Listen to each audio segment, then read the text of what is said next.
Puji nama Tuhan, Shalom, selamat malam seluruh sidang jemaat yang dikasihi Tuhan. Saat malam hari ini kita mau bersyukur, walaupun kita berada di tempat masing-masing, kita mau datang kepada Tuhan membawa korban syukur atas kemurahan kebaikan Tuhan. Mari kita siapkan kehidupan kita, kita mau muji menyembah Tuhan, sama-sama kita menaikkan pujian ini. Satu hal yang kurindukan.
Seluruh sidang jemaat di tempat kami masing-masing, kami datang merendahkan kehidupan kami.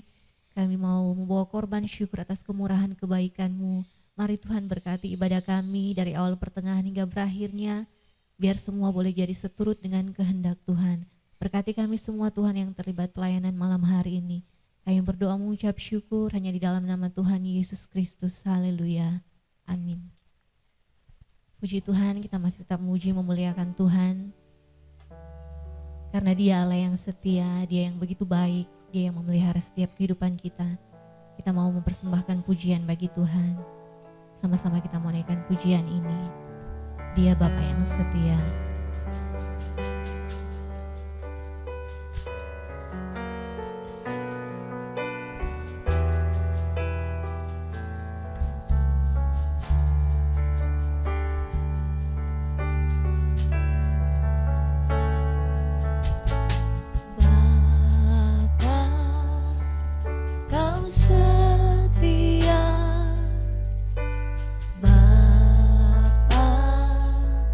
Kau mulia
jiwaku dalam hadiratmu. Kau tunjukkan kasih setiamu, Kau menyediakan yang ku perlu. Kau setia, Kau mulia, dulu, sekarang, dan selamanya. Kau tunjukkan kasih setiamu, Kau menyediakan yang ku perlu. Kau setia, Kau mulia, Bapa, Kau setia. Kita naikkan pujian ini dari awal, katakan Dia Bapa yang setia.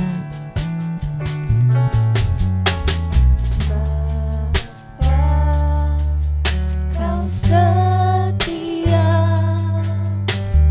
Bapa, Kau mulia. Tenanglah, tenanglah jiwaku, aman bersamamu.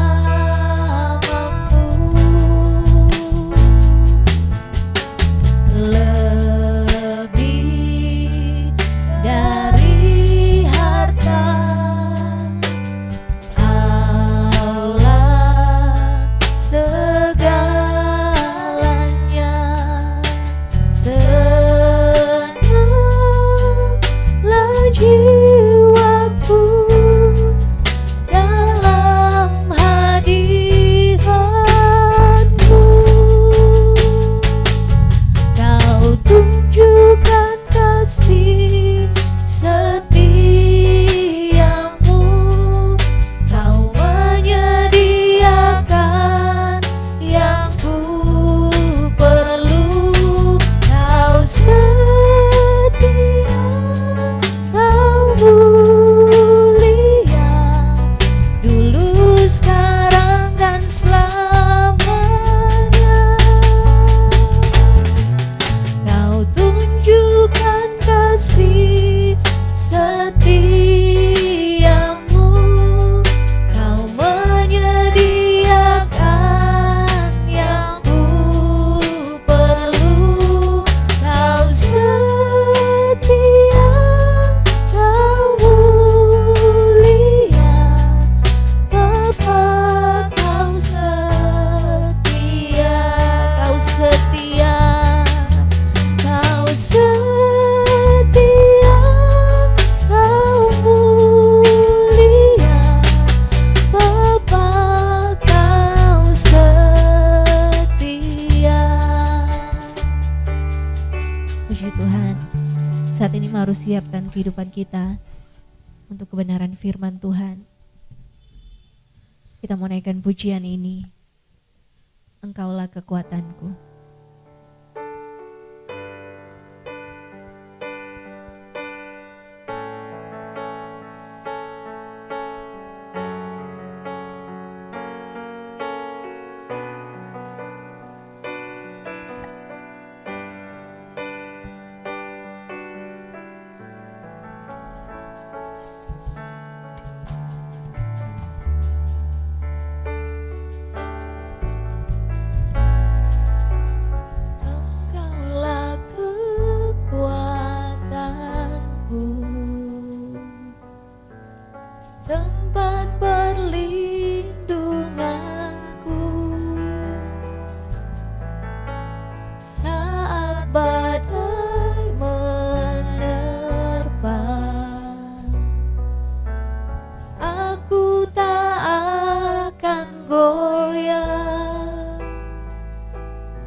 pujian ini. Katakan, Engkaulah kekuatanku.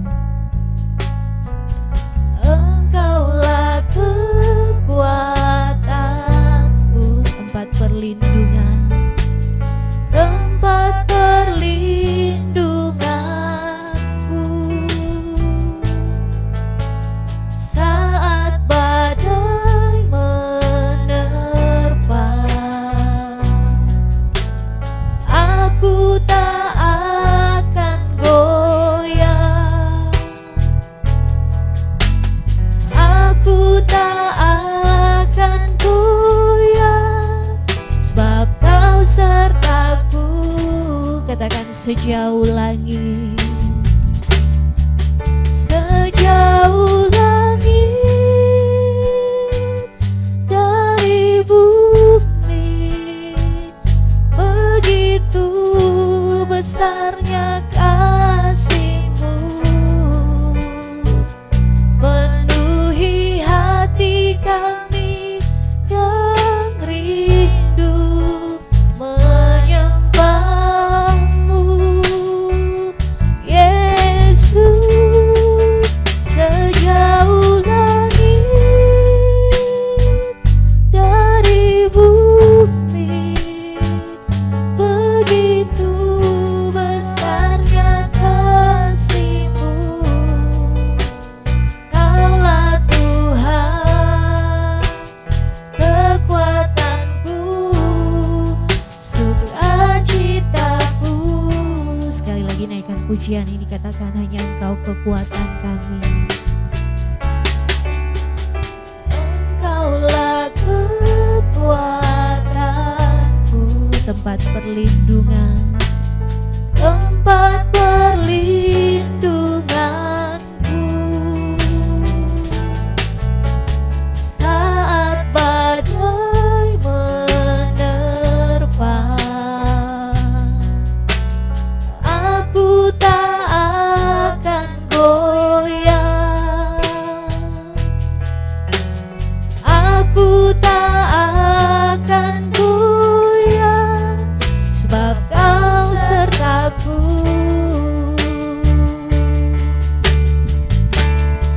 Sejauh langit dari bumi, begitu besarnya kasih-Mu, penuhi hati kami yang rindu menyembah-Mu, Yesus. Sejauh langit dari bumi, begitu besarnya kasih-Mu. Kaulah Tuhan, kekuatanku, sukacitaku. Engkaulah Tuhan, Kaulah Tuhan, kekuatanku, sukacitaku. Kaulah Tuhan, Kaulah Tuhan, kekuatanku, sukacitaku. Terpujilah Engkau Tuhan, kekuatan kami, perlindungan kami, Allah yang setia. Mengucap syukur Tuhan untuk malam hari ini, kesempatan kami boleh memuji, menyenangkan hati-Mu. Dan saat ini Tuhan, kami rindu mau mendengarkan kebenaran firman-Mu. Mari Bapa, Engkau terangi setiap hati pikiran kami, berkati hamba-Mu yang menyampaikan firman-Mu, sehingga apapun yang kami dapat sebentar Tuhan, kami boleh pahami, mengerti, dan terlebih kami boleh melakukan itu dalam setiap kehidupan kami.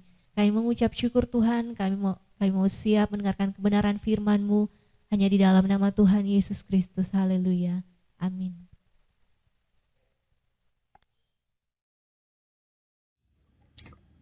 Ya, puji Tuhan, Bapak Ibu Saudara, salam sejahtera dalam kasih Tuhan kita Yesus Kristus. Mari pada saat ini bersama-sama kita mengambil waktu untuk kita merenungkan kebenaran firman Tuhan. Firman Tuhan saat ini terambil di dalam kitab 2 Korintus pasal yang kedua. 2 Korintus pasal yang kedua, ayat yang ke-14. Ya, surat 2 Korintus pasal yang kedua, ayat yang ke-14. Demikian kebenaran firman Tuhan. Tetapi syukur bagi Allah yang dalam Kristus selalu membawa kami di jalan kemenangannya. Dengan perantaraan kami, Ia menyebarkan keharuman pengenalan akan Dia di mana-mana. Sekali lagi, Tapi syukur bagi Allah yang dalam Kristus telah membawa kami di jalan kemenangannya.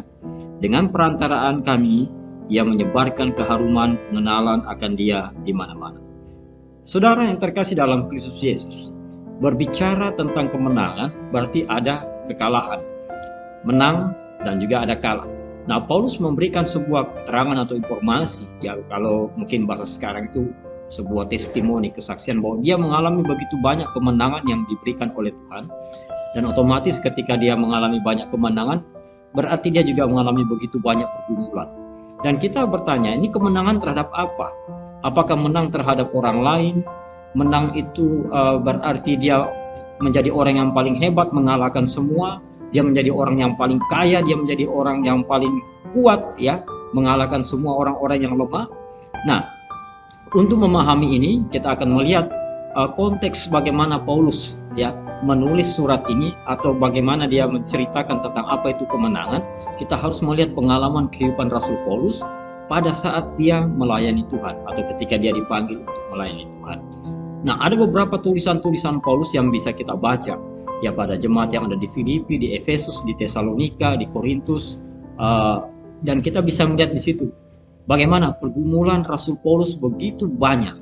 Tapi puji Tuhan, tadi dia mengatakan bahwa puji Tuhan, ya, syukur bagi Allah yang dalam Kristus telah selalu membawa kami jalan kemenangannya.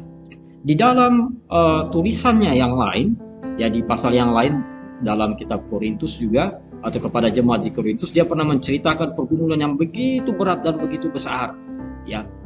Singkatnya, ya, dia pernah mengalami didera di luar batas oleh orang-orang yang tidak suka dengan dia, disesat oleh orang Yahudi, berapa kali dia harus dipenjara, dia menerima pukulan yang berkali-kali, dia pernah dilempari batu, bahkan orang mengira dia sudah mati, ya, kemudian mengalami kapal atau kapal yang pecah, kapal yang tenggelam, kapal yang kandas. Dia pernah juga mengalami terkatung-katung di tengah laut. Dia pernah mengalami juga bahaya banjir. Dia pernah diserang oleh penyamun pada saat dia melakukan perjalanan PI atau pelayanan Injil dari satu tempat ke tempat yang lain. Ketemu orang-orang yang jahat, dia dirampok, hartanya dirampas. Kemudian kadang-kala dia juga mengalami kurang tidur. Dia pernah mengalami juga kelaparan, dia mengalami dahaga, haus, pernah mengalami juga kedinginan, tanpa pakaian, dan yang lain-lain. Ini dia pernah ceritakan pada jemaat yang ada di Korintus, ya. Tapi dia mengatakan dalam Kristus, ya, dia atau Tuhan membawa dia pada kemenangan terhadap semua tadi.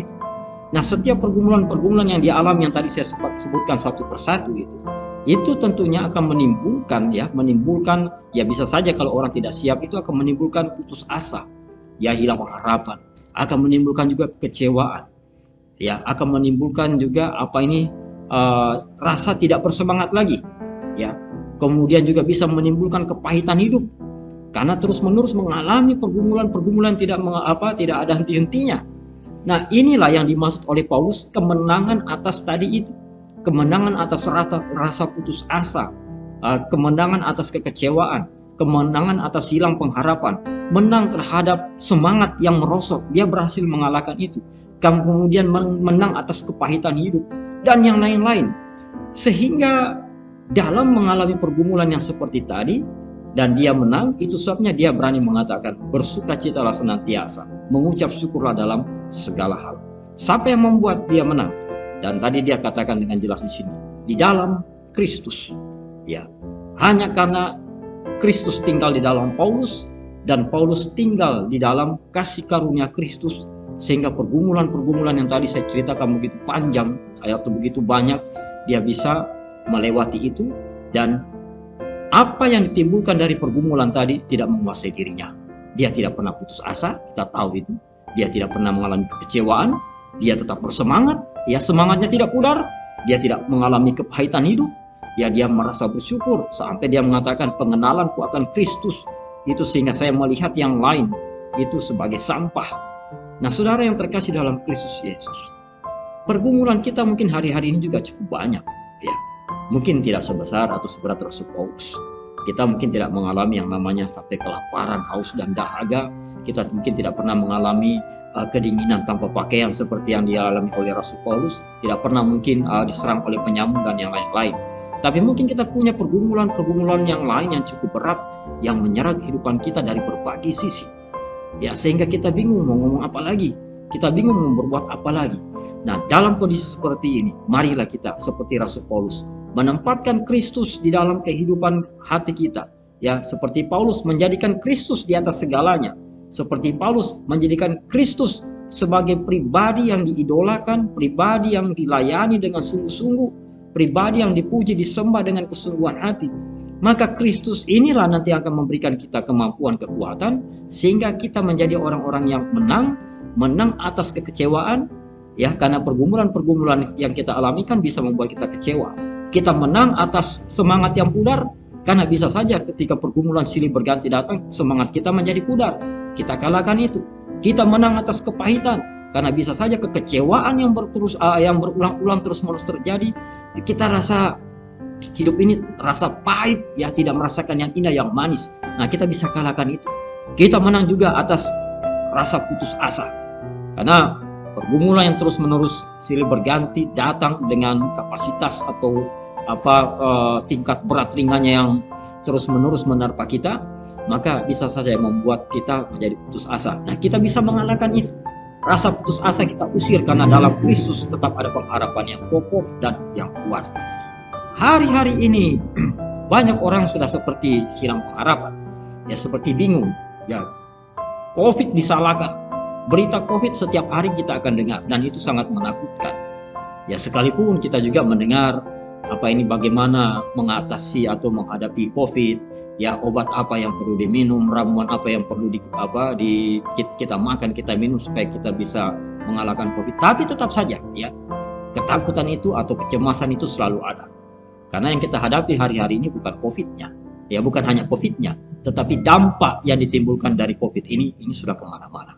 Tapi sudahlah, ya, jangan sampai itu membuat kita menjadi putus asa, kecewa, tidak bersemangat, kepahitan, dan yang lain-lain. Kalahkan semua itu dengan menempatkan Kristus di dalam hati kita dan menjadikan Kristus adalah pribadi yang segalanya.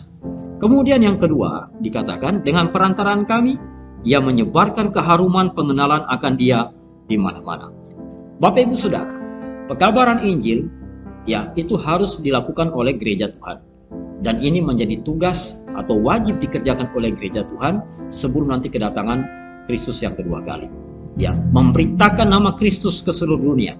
Tapi kadang-kala kita berpikir kalau berbicara tentang penginjilan, maka ini adalah tanggung jawab hamba-hamba Tuhan yang sekolah Alkitab, hamba-hamba Tuhan yang melayani full time, para penginjil-penginjil yang sudah berkomitmen dan menyerahkan hidup mereka menjadi penginjil, itu tugas mereka. Tidak, ya, Tuhan bisa memakai segala cara, ya, untuk menyatakan namanya, baik melalui pelayanan-pelayanan Injil, yayasan, pelayanan-pelayanan rohani yang dilakukan oleh hamba-hamba Tuhan, atau juga dengan potensi yang Tuhan berikan atas kehidupan kita, atau juga dengan gaya nilai kehidupan yang kita terapkan sehari-hari di lingkungan masyarakat di mana kita berada, di lingkungan keluarga di mana kita berada. Nah, ini semua juga cara-cara Tuhan. Jadi ada begitu banyak, ya, cara yang Tuhan pakai untuk menyatakan kemasyuran namanya di tengah-tengah dunia ini. Nah, itu sebabnya kita harus ambil bagian dalam hal ini. Mungkin kita tidak terikat di dalam sebuah jabatan atau tugas sebagai seorang penginjil atau sebagai seorang pendeta, seorang rohaniwan yang secara khusus berkecimpung di dalam dunia pelayanan. Tapi Tuhan juga mampu memakai kita menurut konteks jabatan atau keberadaan kita masing-masing. Yang mungkin ada di luar wilayah seperti pelayanan-pelayanan rohani yang tadi saya sebutkan. Kita sebagai seorang siswa, seorang mahasiswa, status kita sebagai siswa atau mahasiswa itu bisa juga Tuhan pakai untuk menyatakan kemuliaan nama Tuhan. Ya. Oleh kehidupan kita, Paulus mengatakan dengan perantaraan kami, ya, Ia menyebarkan atau Tuhan menyebarkan keharuman pengenalan akan Dia di mana-mana. Nah, saudara, ketika situasi terjadi seperti yang kita hadapi hari-hari ini, ya, saya katakan tadi ada orang yang sudah kecewa, bahkan juga banyak anak Tuhan sudah seperti tidak bersemangat. Ya, karena COVID menghantam semua, tidak pilih-pilih orang, tidak pilih-pilih dia agama apa, kena semua. Nah, dalam situasi seperti ini mari kita coba tetap harus berkomitmen untuk menyatakan keharuman Kristus menurut konteks kehidupan yang Tuhan tempatkan kita di mana berada, dengan status, tanggung jawab, keberadaan kita masing-masing yang mungkin berbeda. Bisa saja dalam keadaan seperti ini, keadaan yang sangat genting, ya, Tuhan menyatakan namanya memakai kehidupan kita semua, ya, Tuhan menyatakan kebesarannya melalui kehidupan kita semua pada saat situasi-situasi yang cukup genting. Dan kadang-kala kita susah mikirkan itu. Yang paling penting adalah kita menyiapkan kehidupan kita, menyediakan hati kita, menyediakan segenap potensi yang Tuhan berikan bagi kita. Tuhan bisa pakai itu, ya, untuk menyatakan keharuman nama Tuhan. Kita ingat sebuah cerita dalam Perjanjian Lama yang tidak asing. Ketika orang Israel terjepit karena gertakan dari Goliat, ya, orang Israel seperti cemas, hilang pengharapan, tidak tahu mau berbuat apa, ditantang oleh raksasa yang cukup besar. Tapi dalam situasi yang sangat genting ini, muncullah Daud yang tidak pernah mereka pikir sebelumnya. Siapa orang ini? Daud bukan tentara, Daud bukan nabi, Daud bukan imam. Dia adalah gembala yang masih muda. Tapi Tuhan pakai kehidupannya untuk menjawab persoalan besar yang dihadapi oleh orang Israel. Inilah yang saya maksudkan tadi. Kita tidak usah melihat jabatan kita sebagai apa. Semua Tuhan bisa pakai. Yang penting sediakan hati kita, kehidupan kita, komitmen kita untuk tetap menyatakan kemuliaan nama Tuhan di tengah-tengah dunia ini, sehingga keharuman nama Tuhan itu dikenal oleh banyak orang. Ya, harus kita ambil bagian di situ. Puji Tuhan. Jadi dua hal yang kita renungkan pada saat ini. Pertama, Tuhan memberikan kita kemenangan atas putus asa, kemenangan atas kekecewaan, kemenangan atas semangat yang mulai pudar, kemenangan atas kepahitan kehidupan. Kedua, Tuhan memakai kita dengan caranya yang luar biasa menurut konteks kehidupan kita yang berbeda-beda untuk menyatakan keharuman nama Tuhan di mana-mana. Terpujilah nama Tuhan. Tuhan memberkati kita semua. Amin. Kebenaran firman Tuhan. Mari kita berdoa. Terima kasih Tuhan Yesus. Kami mengucap syukur Tuhan di waktu yang Tuhan sediakan bagi kami saat ini. Kami telah membaca dan merenungkan sabda kebenaran firman-Mu yang kudus. Dan biarlah Tuhan, firman-Mu yang telah kami baca, kami renungkan, akan semakin memperkuat fondasi iman kami di dalam Kristus Yesus. Pengharapan kami kepada Tuhan semakin kuat. Semangat kami melayani Tuhan, mengiring Tuhan tidak pudar. Dan komitmen kami Tuhan untuk Tuhan pakai sebagai alat keharuman nama Tuhan di tengah-tengah dunia ini juga tetap kami ambil bagian di dalamnya. Kami tetap bersungguh-sungguh dan kami tetap menyerahkan hati kehidupan kami menjadi alat-Mu yang mulia. Terima kasih Tuhan Yesus Kristus. Berkati seluruh umat-Mu jemaat dimanapun jemaat-Mu berada saat ini yang terjangkau dengan tayangan ini. Tuhan nyatakan senantiasa kasih, anugerahkan kekuatan kesehatan terbaik bagi seluruh umat-Mu, bagi kami semua. Anugerahkan damai sejahtera sukacita-Mu yang melimpah-limpah sehingga kami tetap bersemangat, tetap kuat. Kami mampu mengalahkan segala kekecewaan, kepahitan hidup, rasa putus asa dan yang lain-lain. Dan biarlah kami tetap memandang kepada Kristus Yesus, menempatkan Kristus di atas segalanya. Jaga lindungi seluruh umat-Mu jemaat-Mu Tuhan dimanapun berada. Berkati pemerintah yang ada di kota Mubagu, berkati seluruh masyarakat yang ada, berkati juga gereja-gereja Tuhan yang ada di kota Mubagu ini. Terima kasih Tuhan, kami menyerahkan terus kehidupan kami di dalam pertolongan, perlindungan, kasih sayang Tuhan mulai saat ini sampai seterusnya, sampai selama-lamanya. Terima kasih Bapa, sempurnakan persekutuan kami pada saat ini. Biarlah nama Tuhan saja yang dipermuliakan, ditinggikan, diagungkan. Terpuji nama-Mu Tuhan, kami ucap syukur, Engkau baik bagi kami, dan kami kembalikan segala kemuliaan, hormat, pujian, pengagungan hanya bagi-Mu Tuhan kami Yesus Kristus. Kau Tuhan di atas segala Tuhan, Raja di atas segala Raja, cahaya kemuliaan Allah Bapa yang sejati, kepenuhan Allah Bapa yang sempurna, Mesias, anak Allah yang hidup kekal sampai selama-lamanya. Kami ucap syukur, kami berdoa. Berkat Allah Bapa, kasih sayang Tuhan Yesus Kristus, persekutuan dalam kematian kebangkitan Kristus serta dalam Roh Kudus, kiranya tinggal tetap menyertai kita sekalian, mulai saat ini sampai selama-lamanya. Dalam nama Tuhan Yesus Kristus. Haleluya. Amin. Puji Tuhan. Salam sejahtera, salam sehat. Tuhan memberkati kita semua. Haleluya.